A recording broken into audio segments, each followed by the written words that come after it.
What sort of advice did your dad give you? Because he played in the Bundesliga as well.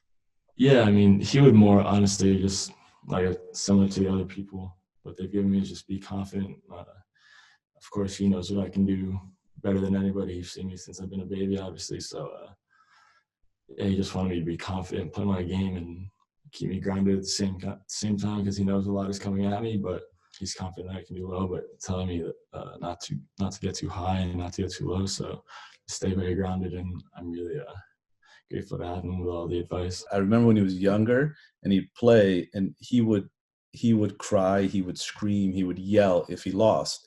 And I think that for me was, I didn't get upset about it. You know, I wasn't like, hey, don't cry when you lose, because it meant so much to him, everything, to be competitive and try to win. Were you always going to be a footballer? I mean, with those genes, I mean, that's inevitable, isn't it, really? Yeah, I mean, people always ask me, or not always ask me, but I've heard the question, what are you going to be if you weren't going to be a professional player? I always say, I don't know, I kind of knew or was confident in myself that I would be a professional player. Since I've been 14 or 15, I kind of knew and was confident enough that I'd be able to make it, and I felt that I was good enough to make it. So really it was the only thing in my sight, and especially with, you know, my grandparents playing to now, of course, my parents playing, it was in my blood. So it was, of course, my first love, and yeah, I'm so happy and gifted with my ability. It was, again, one of these kids where you never had to push. You just had to like hold him back sometimes because he was raring to go. He always played up, always played 2 years up from the moment he was 5 years old, you know, all the way through. He just played, and it wasn't because I was one of these crazy dads who forced him to play up.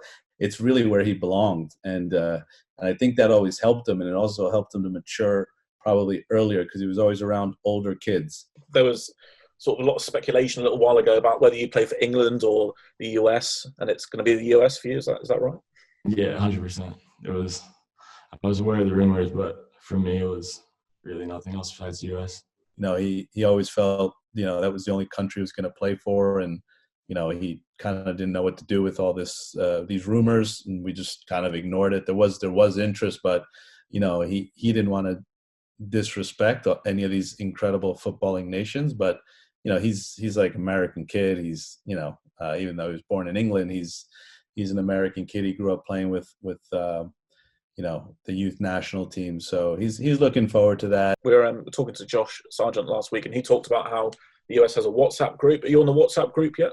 Yeah, I was just added to it a few weeks ago, and it's pretty fun. There are a few jokes that everybody tells on the daily, so it's a good thing that we have right now to keep all the spirits high and everybody happy and engaged into the team. So it's really, really fun and really good to have right now.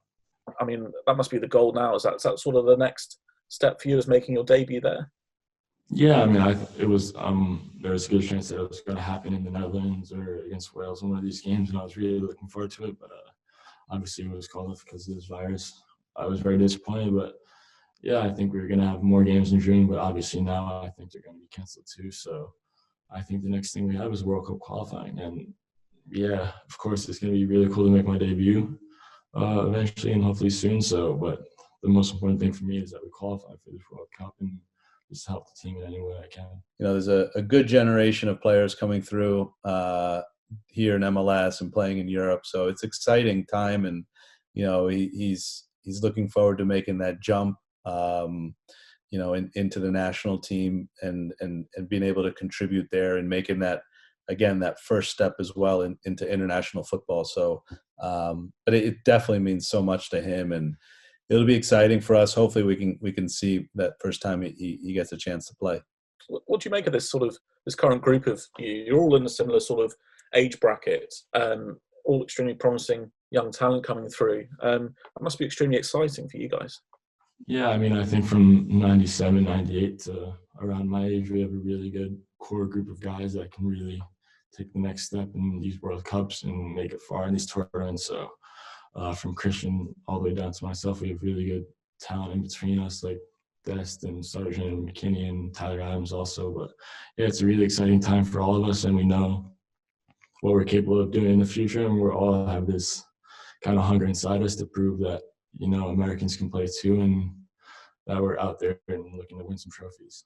winning something for your nation is obviously the most important thing for me. To bring the World Cup back to America would be a dream come true, knowing that you won it for something that's so much bigger than yourself, and with the whole country's support behind you, especially in 2026. If we could win it in America, it would be, really, really surreal and amazing and an incredible feeling to do that. But obviously that's done a long time, so we need to focus on 2022 and these World Cup qualifying games and, make sure we get there first. Well, thank you very much for watching ESPN on YouTube. For more sports highlights and analysis, be sure to download the ESPN app. And for live streaming, premium content, and let's not forget as well, ESPN FC 7 days a week. Subscribe to ESPN+.